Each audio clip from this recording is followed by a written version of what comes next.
Hello, everyone joining the call. I'm Laura Scappaticci, the Director of Programs for the Anthroposophical Society, and we are here for the third part in this webinar series, The Challenge of Evil with Bastiaan Baan. And Bastiaan, I'm so fortunate to have been working with you over the past month on this topic, and there's been so many people joining and hundreds of people registered and a lot of people coming on the call right now. So thank you so much for being with us. And we're just in Michaelmastide, which seems very significant for what we're talking about. And I would just like to turn it over to you as people are joining.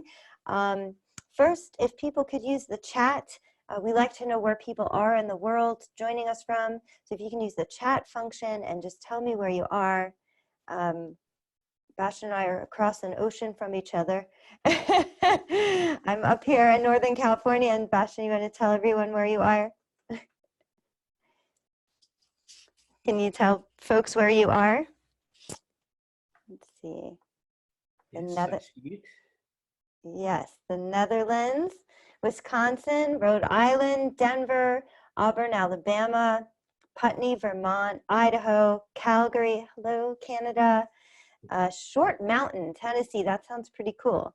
Chestnut Ridge, New York, Connecticut, Oregon, Medford, Oregon, Albuquerque, New Mexico. And if you're just coming on, we're just typing into the chat, and this is what we'll use throughout to ask questions. New York City, Palm Bay, Florida. Wow, we're really spanning the country here. Ottawa, I bet is it chilly up there in Ottawa today? Toronto, Montreal, maybe chillier. Portland, this is wonderful. So many people coming on right now. Chapel Hill, North Carolina. And if you want it, if you're just coming on right now, please do share where you're coming in from.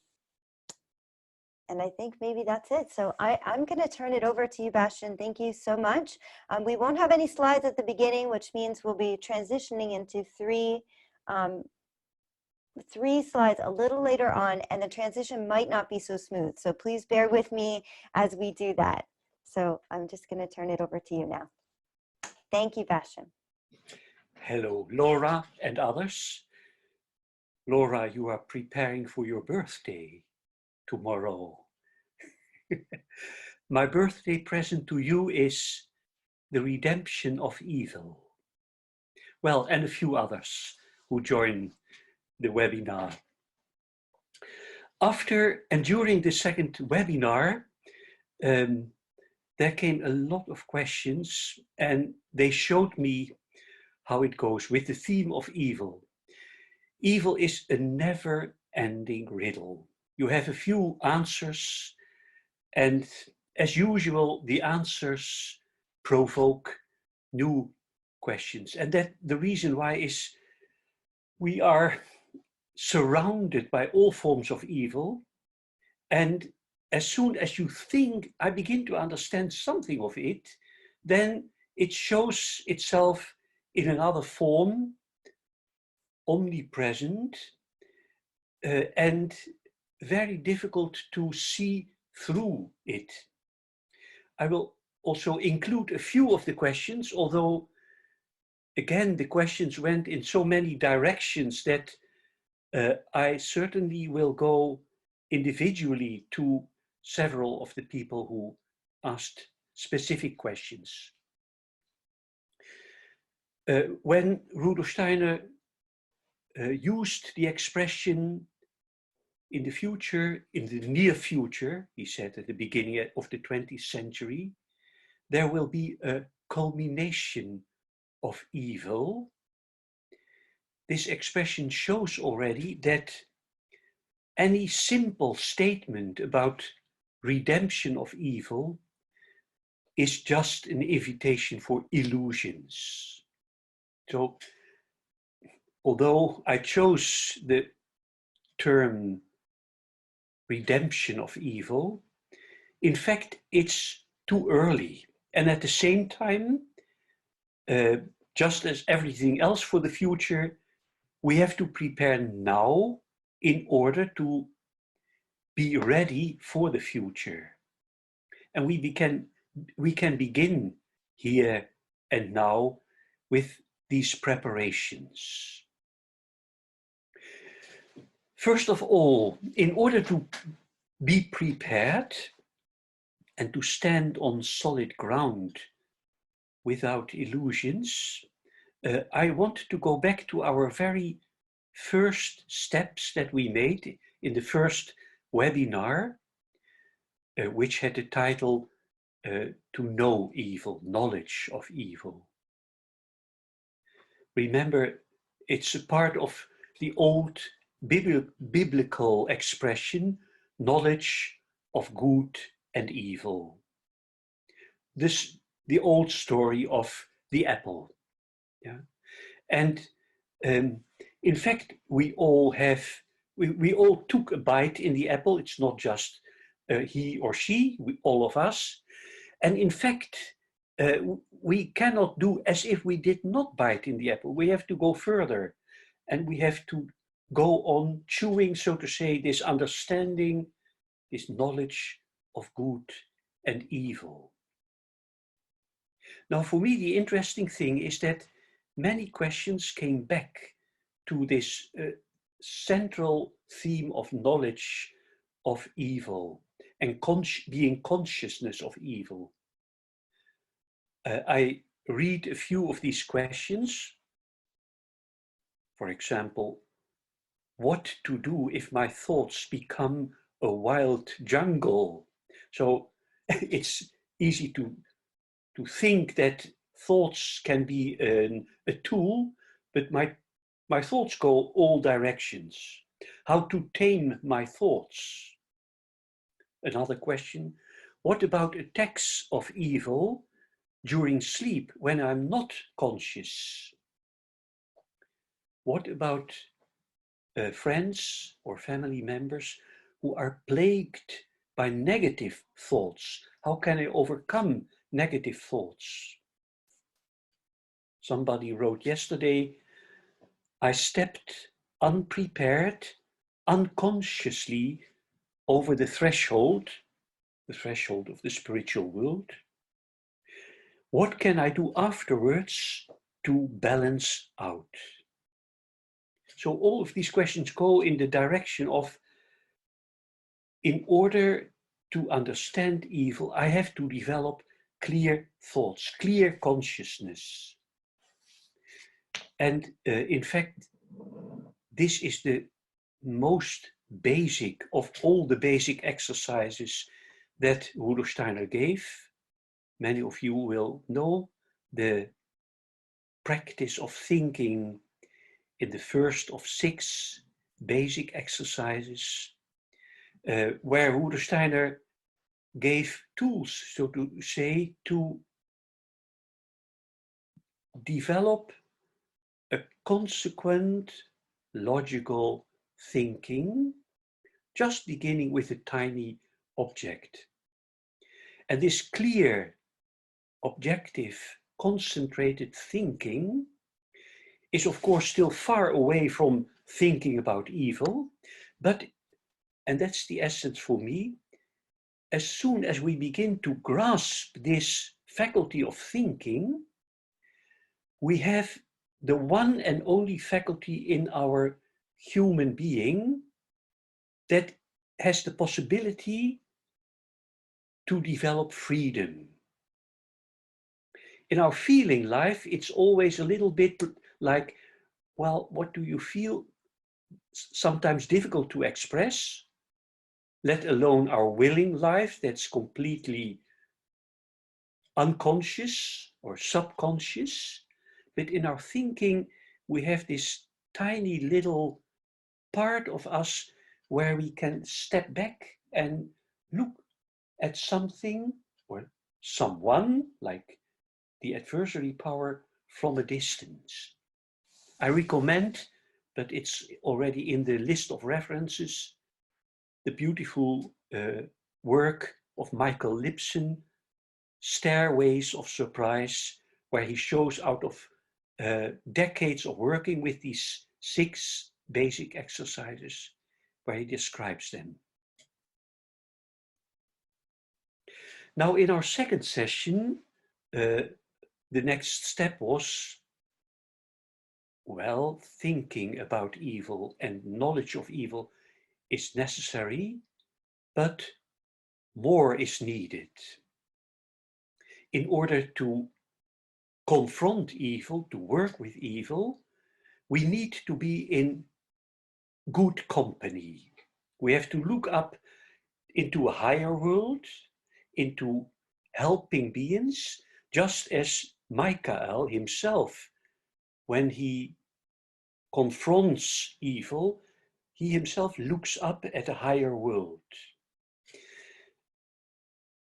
I found it impressive to read in this context again the very last thought that Rudolf Steiner wrote in his very last book, in his so-called leading thoughts, anthroposophical leading thoughts.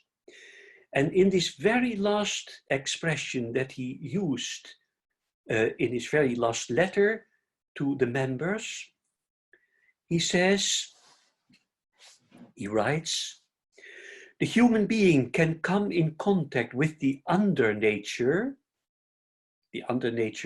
that's the realm of the adversary powers, without becoming a victim of it, in as much as he comes in contact with the higher worlds. Yeah. So nowadays, it's inevitable to come in contact with a very dark world, the world of Ahriman, as Rudolf Steiner says, or another expression, the under nature. This is only possible to stay free from it in as much as at the same time we look up in a slight variation to a famous quote, I would say, when we go low, we go high. Yeah, at the same time go low and go high. And we need this force that stands behind us and who gives us the strength to do this struggle, to work with this struggle. On Monday, I had a lecture in the Anthroposophical Society in the Netherlands, in Zeist, about the life and work of Karl Schubert. This is one of his wonderful sculptures that he made, Karl Schubert. And here you can see how he, in an unusual way, pictures the dragon. No, it's not the dragon, it's the face of Ahriman himself. So we need, in order to work in a royal way with evil, I call this the royal way of working with evil, we need other forces behind us. And with these forces we are able, together with our clear thinking, to step away a little bit from the scary evil and to look at it from a higher point of view. This brings me to an interesting question that was asked by one of you during the second session. What about the spirit of world humor in the statue of the representative of man?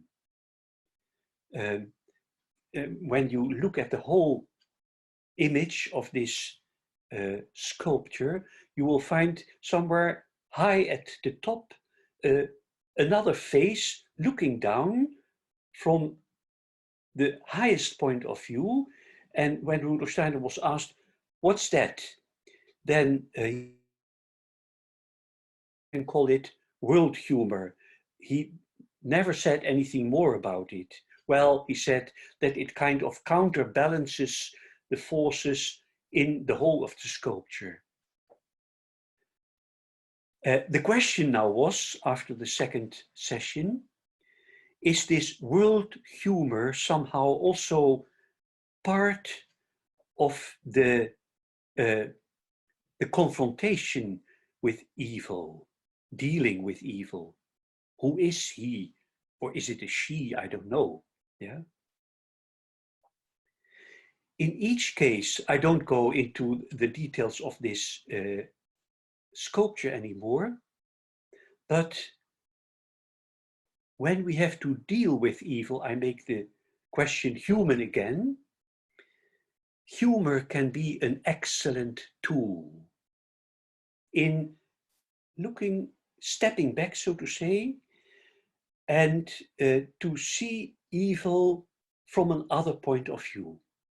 I noticed that the Jewish people are masters in doing this. I have a giant book, 400 pages, the Jewish Witz, the Jewish joke. So all jokes developed by the Jewish people. And it has 30 pages of jokes which were created in the time of the Second World War in Hitler's side. Yeah, and so going through this immense tragedy, they were once in a while able to look at the facts from a higher point of view. Let me just tell one of them. Levi is just in time to flee from Germany, and he lands in New York City. And he's so happy, although at the other side of the ocean there's war, to walk free in the streets, no more signs, not for Jews, or doors for Jews only, for the others only, and so on. He's free to step wherever he wants. He steps into a fruit shop and he orders 1 pound of oranges. For Jews, asks the person. What? Also here for Jews? No, for Jews. So, well, I could go on with the Jewish jokes, but that's not for now. They all show that they have the possibility to look at very difficult things from another point of view. If we have time, I will tell you another one. But to come back to the theme, although this is not yet something of redemption, but these are the first little steps in this royal way of working with evil. Through humor, you make yourself again free from slavery, free from burdens, you step back. Here are a few expressions that show the way towards redemption of evil.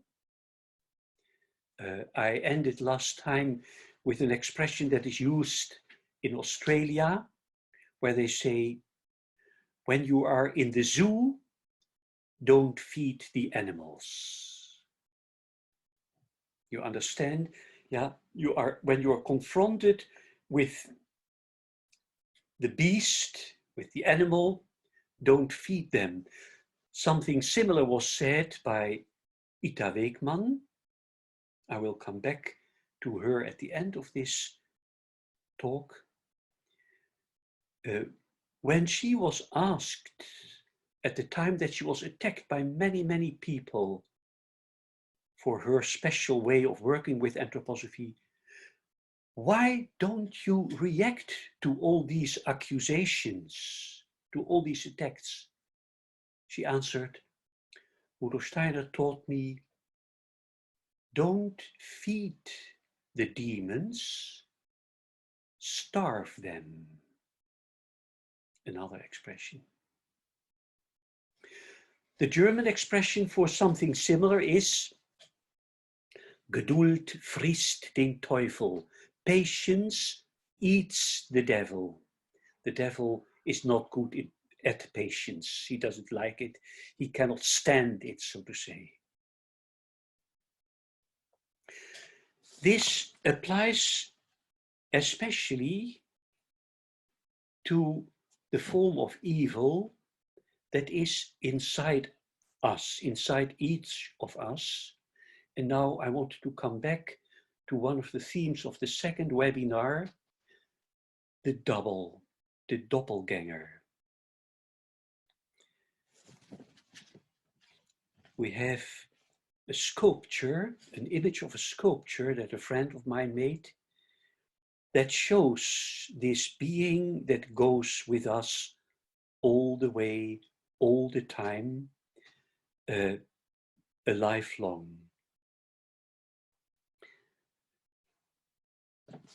Laura, can you show the image?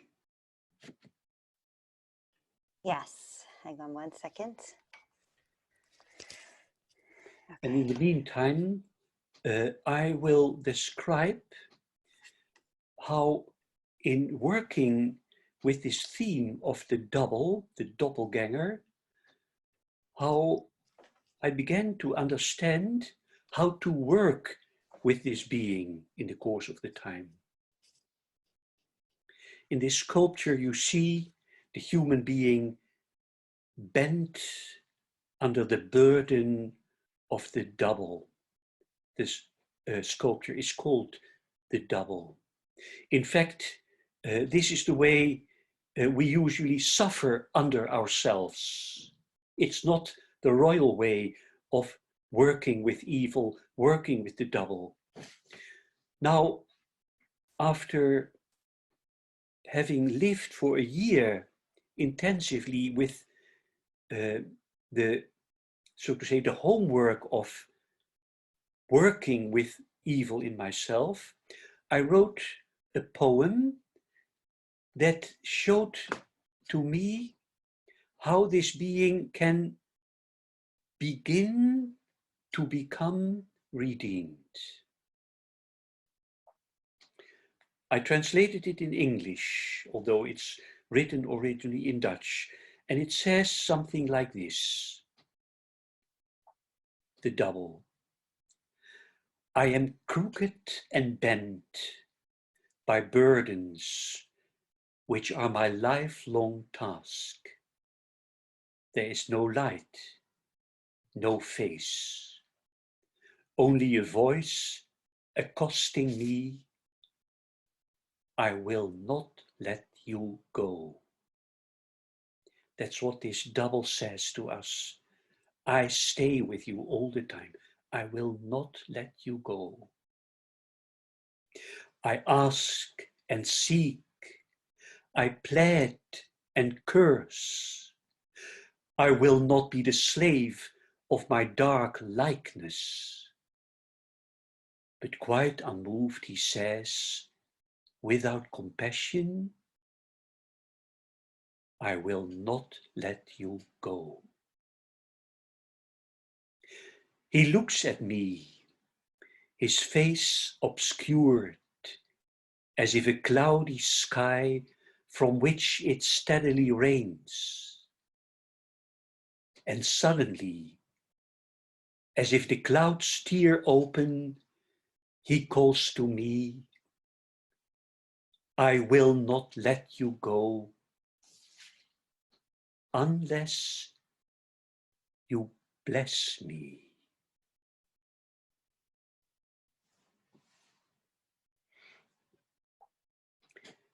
The encounters with evil tend to come back again and again. They knock at our door, or they just break open the door. They want something from us. I will not let you go unless you bless me. You know, this is the expression that was also used by the archangel Michael when he fought with Jacob. There's this nightly struggle that is described in the Old Testament, where Jacob fights with an unknown being in the darkness, and Jacob himself says to this unknown opposer with whom he fights in the darkness, I will not let you go unless you bless me. And then in the morning, when the sun rises, this unknown being shows himself as the Archangel Michael and blesses him. Yeah. So that's a kind of necessity to work with evil and to work with the double in this way.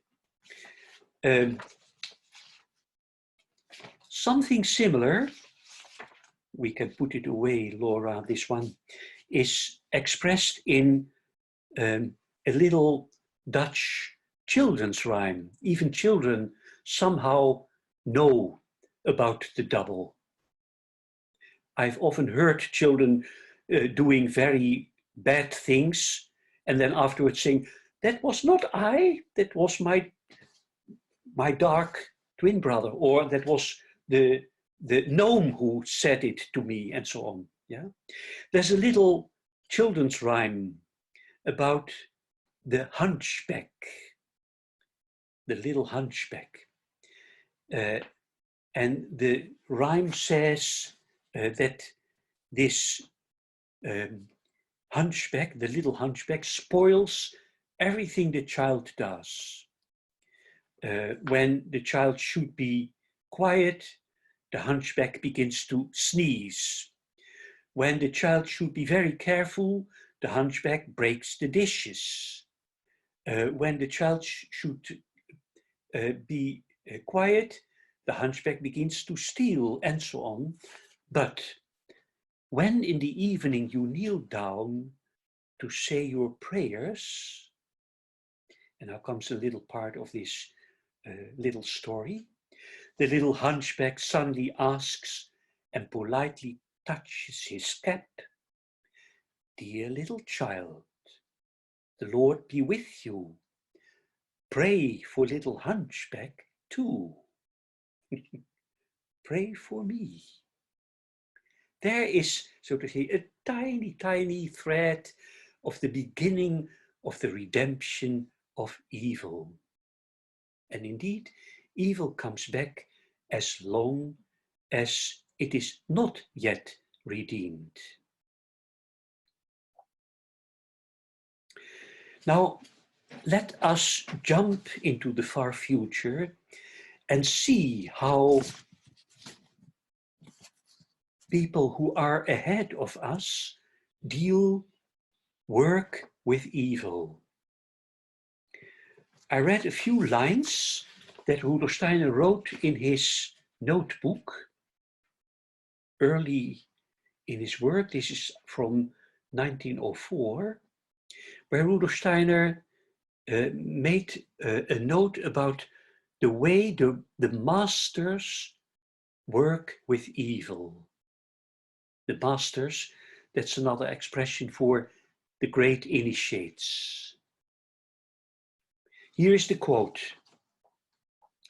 The masters are not a rampart against evil, but the leaders in absorbing evil.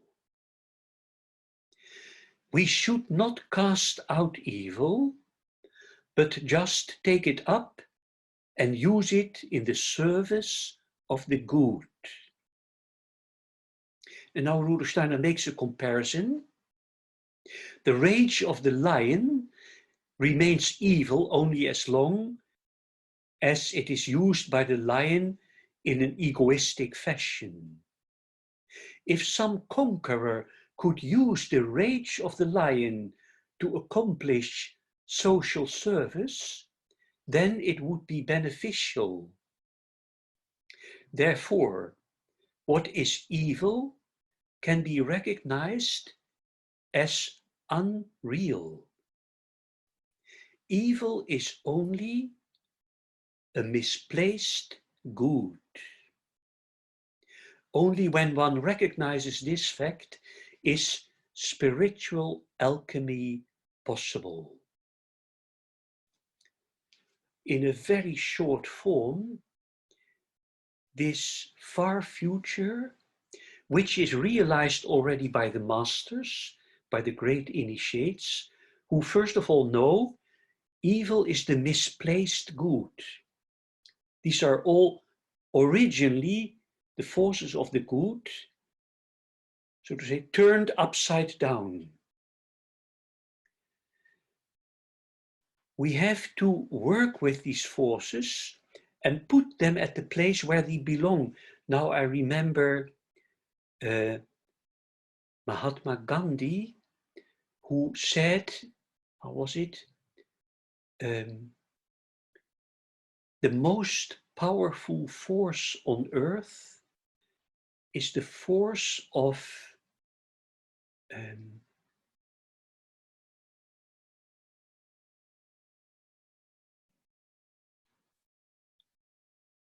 what is the English word for it? Woede. It's the force of tamed rage, that's it. When you tame your rage, Gandhi worked with these forces and said, when I take them in my hands and when I don't let them just go in all the directions, then I can use them as a strong force to work with. Evil is the misplaced good. Put it at the place where it belongs. Where does it belong? We need the help of the one who overcame evil. Remember, there's in fact only one being who totally overcame evil.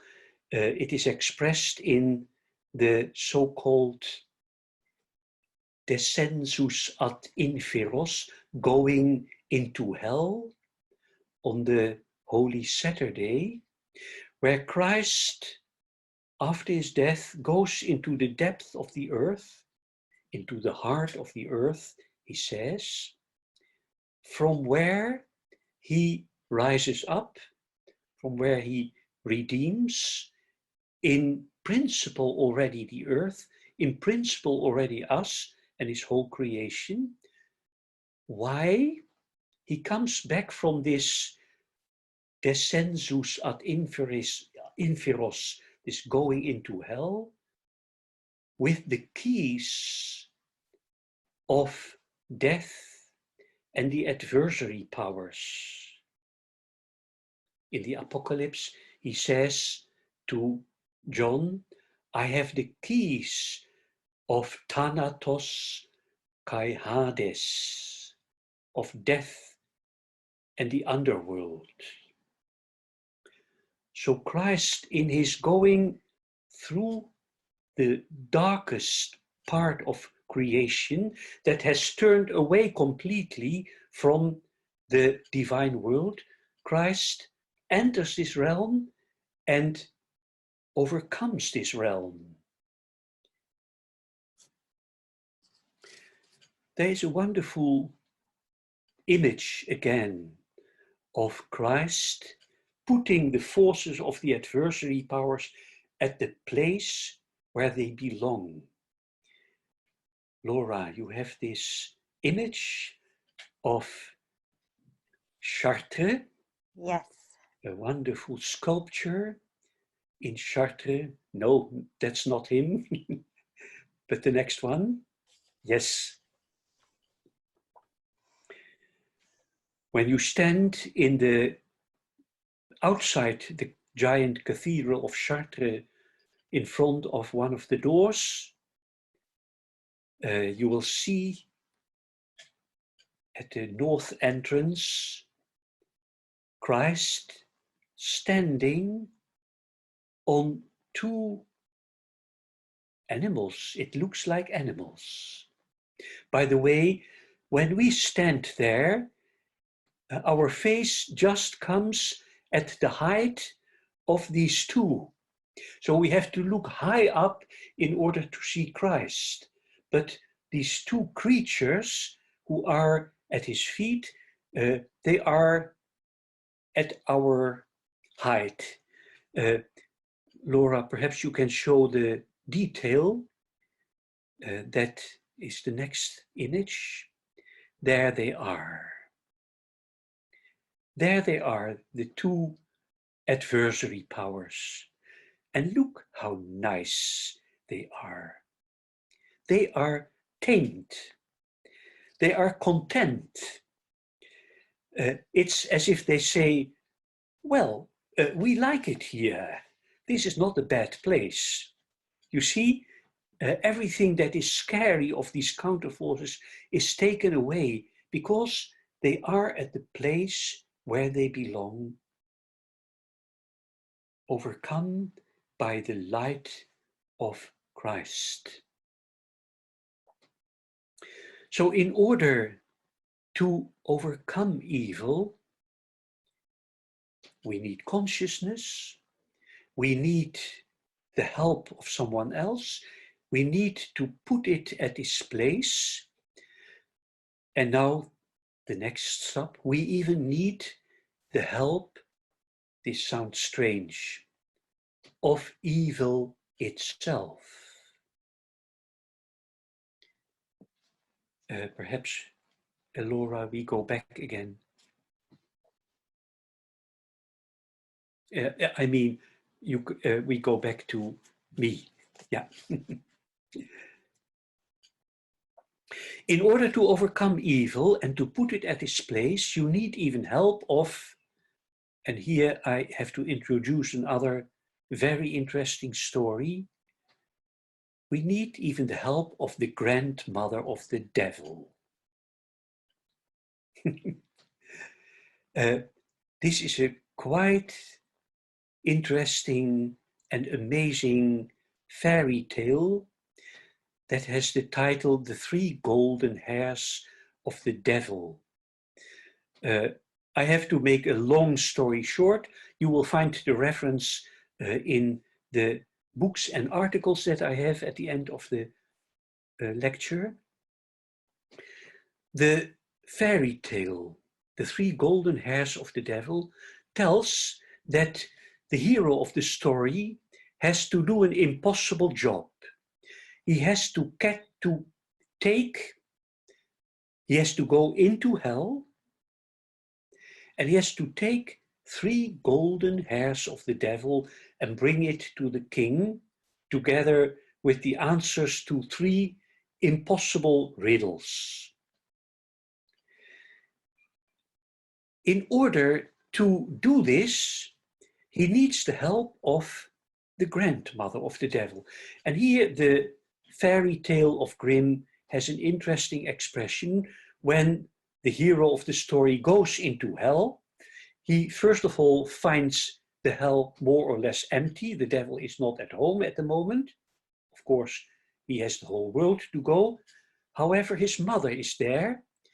She looked not very wicked, says the fairy tale. How come? How's that possible that the mother of this evil being is not so wicked? In fact, the story shows that she is able to help him. And another very interesting question with this story: how did the devil ever get 3 golden hairs? We always think that he's pitch black. No, he has still a little bit of the gold of the spiritual world in the form of 3 golden hairs. Remember the first lecture, The Origins of Evil? The beings of evil are beings of the higher and even of the highest hierarchies who necessarily have to fall down in order that the possibility for freedom is created. Let me go back to the 3 golden hairs of the devil. The grandmother of the devil says, well, I will see if I can help you. And she changes the hero of the story into an ant and puts him in the folds of her skirt. Interesting, an ant. You know, ants are always busy. I don't think they ever sleep. They are constantly awake. To make a long story short, the devil comes home. The air was not pure. Something's wrong here, says the devil. And his grandmother says, well, you just sit down and you eat your supper. The devil eats his supper. He is tired because there's so much to do in the world. And he falls asleep on the skirt of his grandmother and he asks her before he falls to sleep, you pick the lice from my head. He falls asleep on his grandmother's lap, and the grandmother comes and suddenly takes one golden hair and rips it out. The devil, what are you doing? And the grandmother says, I had a bad dream. And then she took and I grabbed hold of your hair. What dream did you have? And then the grandmother tells him one of the 3 riddles that the hero of the story came with. And the devil has the answer. A long story, but in the end, the hero has 3 golden hairs and 3 answers to these impossible riddles that were given by him. The devil tells his secret. So, and at the end of the story, he turns home with 3 golden hairs and with the answers to 3 riddles. This interesting fairy tale tells us something about the origins of evil, the gold, but it tells us also the adversary powers have something to hide which is unknown in our world. We need, with the faculties that were mentioned earlier, to enter this realm in order to get the answers to the riddles and in order eventually to redeem evil.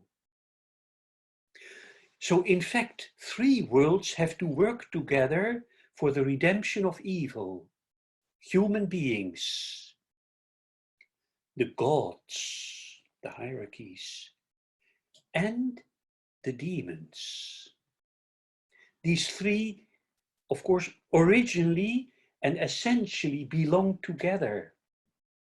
And in the far future, they will be again together. They will form what was called by the alchemist aurea catena, a golden chain. Now, for some of us, this fairy tale will sound a little bit too far-fetched, but I want to make it concrete by describing to you something that happened in the very last few months of the life of Rudolf Steiner, where Rudolf Steiner developed and discovered something completely new in the encounters with the adversary powers. And this discovery, for me, somehow is connected to the fairy tale of the 3 golden hairs of the devil.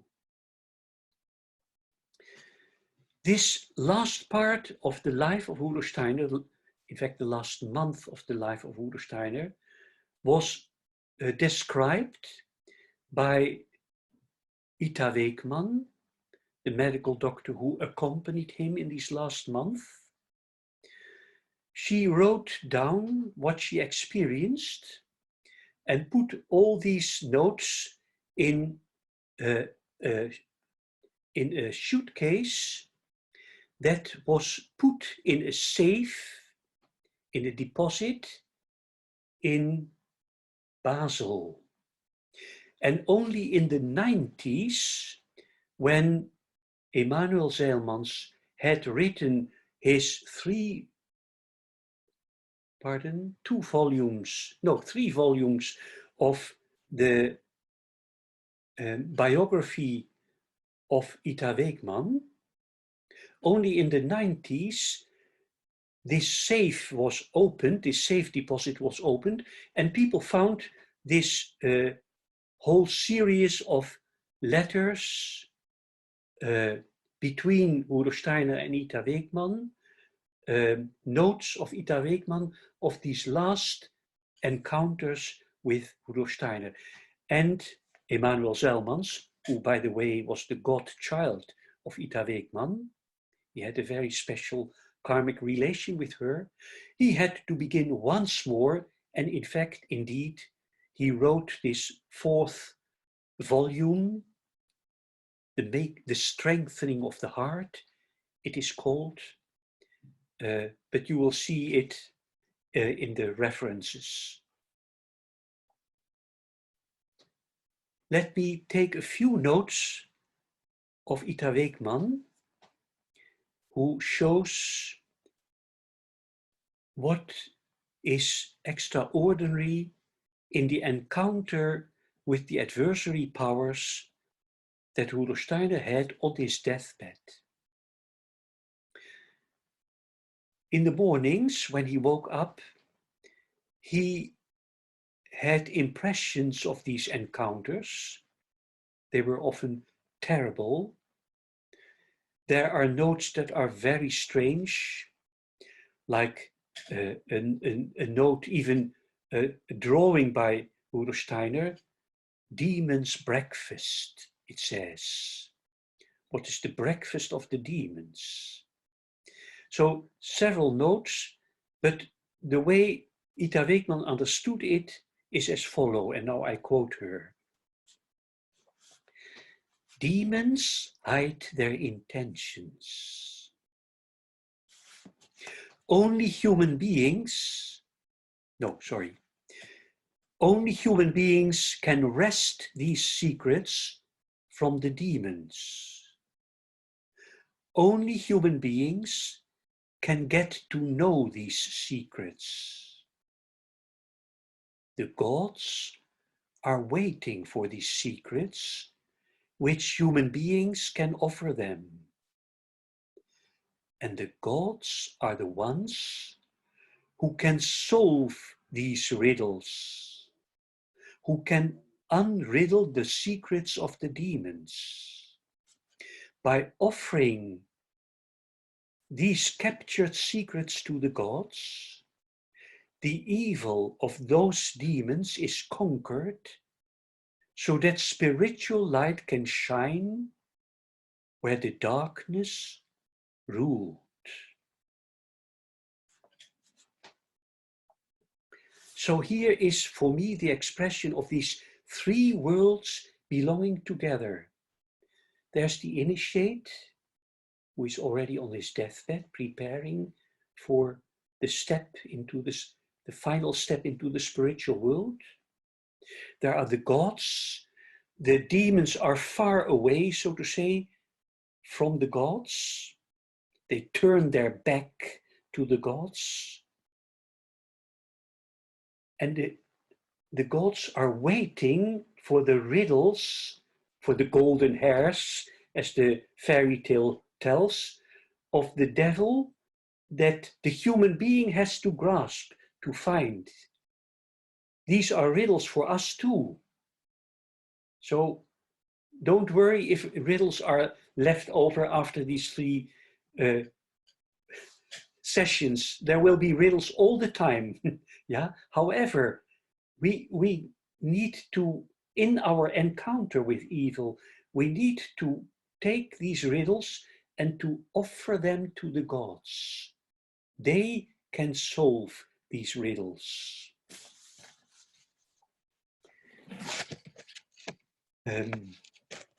Let me wrap everything up in a tiny verse.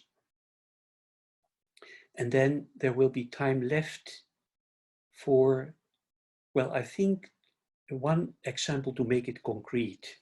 A tiny verse that shows in the simplest form how necessary it is to go to shed light, so to say, into the darkness. The tiny verse made by a friend of mine says, "When I, with concentration and full of love, look into the darkness, then I see light." We are the ones to shed light on and in the darkness.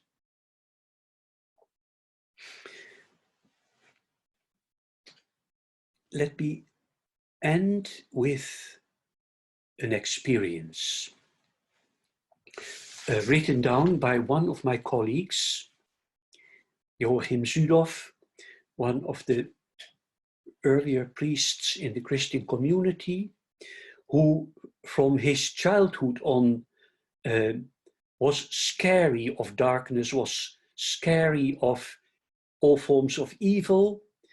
By the way, this came into existence after he fell down a staircase, half in the darkness, and from that moment on, he always was anxious for darkness, for depth, for falling into the depth.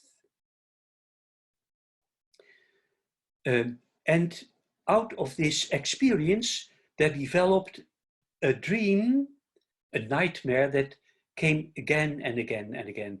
In his nightmare, he saw himself lying in the bed, and suddenly at his feet, there came a demon who stepped up and who crept toward him and tried to kill him. And then he woke up and was full of fear. Something changed in this repeating dream when he got to know, as a young priest, about the work of Christ. Christ, who is able to speak to the demons and to put them on their place, speaking with exousia, says the New Testament, with the powers of the exousia, of the hierarchies. And now his reoccurring dream changes a little bit. Again, in his nightmare, the demon steps in, wants to come near and near and near, and in an effort of consciousness in his dream, Joachim Zudow shouts the name Christ, and the demon runs away. But at the same time, Joachim Zudow knows he is not away. I can just scare him away with this name, but it has nothing to do yet with the redemption of evil. After a whole life of working as a priest and regularly celebrating the act of consecration of man, once more the dream comes back. Again in another form. Joachim Zudow sees himself climbing up a stair that leads to heaven. It's a ladder, in fact. And when he is nearly at the top, suddenly the demon is there again, just before he reaches the heavens. And the demon clings to him and grabs him. And then Joachim Südow remembers one sentence of the act of consecration, which becomes a reality in him. My heart be filled with your pure light, O Christ. And at this moment, his heart is filled with light. And the demon who grabs him melts in this light, is completely taken up in the light, and is redeemed.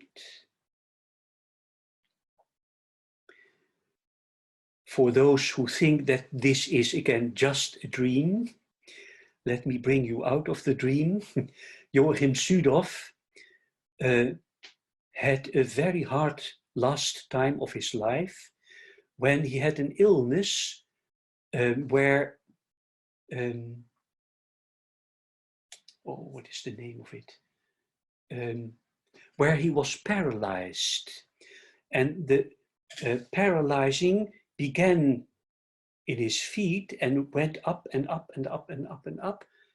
And finally, he was out of breath, yeah? And he had terrible pains, but also especially the pain of not breathing. The people who were around him noticed how in a royal way he could work with this illness and in completely peace could make the very last steps of his life. So to say, he had realized the theme of his life that was there from the beginning of his life in his dreams and made it himself, made it in a certain way the biography of his life until the very last moment. This is what I wanted to share, realizing that it's just the top of the iceberg of working with evil and redemption of evil. Laura, what do you think with 2 minutes left? Wow, I am still living in that story so strongly. It's really incredible. I think you've given us so much to think about, and I think because we have so short time, maybe if people have something they want to send over to me, that would be fine, and I can share it with you in the midst of your busy life, and we're all working with this. So I just want to say thank you. Thank you, Bastiaan. Thank you so much for being with us and for sharing these beautiful pictures and stories and practical things that we can do. And I've been taking notes, and patience eats yes, the yeah. devil. And for those who are there listening, don't be shy to ask your questions. Of course, there's no more a meeting, but as usual, I will answer them individually. Yes. Wow. Yeah? Beautiful. Thank you so much. Thank you for everything. And thank you everyone for being on here with us, especially this time of year. And it's just been an amazing experience. Thank you so much, Bastiaan. Thank you, everybody. And people are saying thank you to you as well. Thank you. Yeah. Okay. Bye, everyone. Thank you. Bye.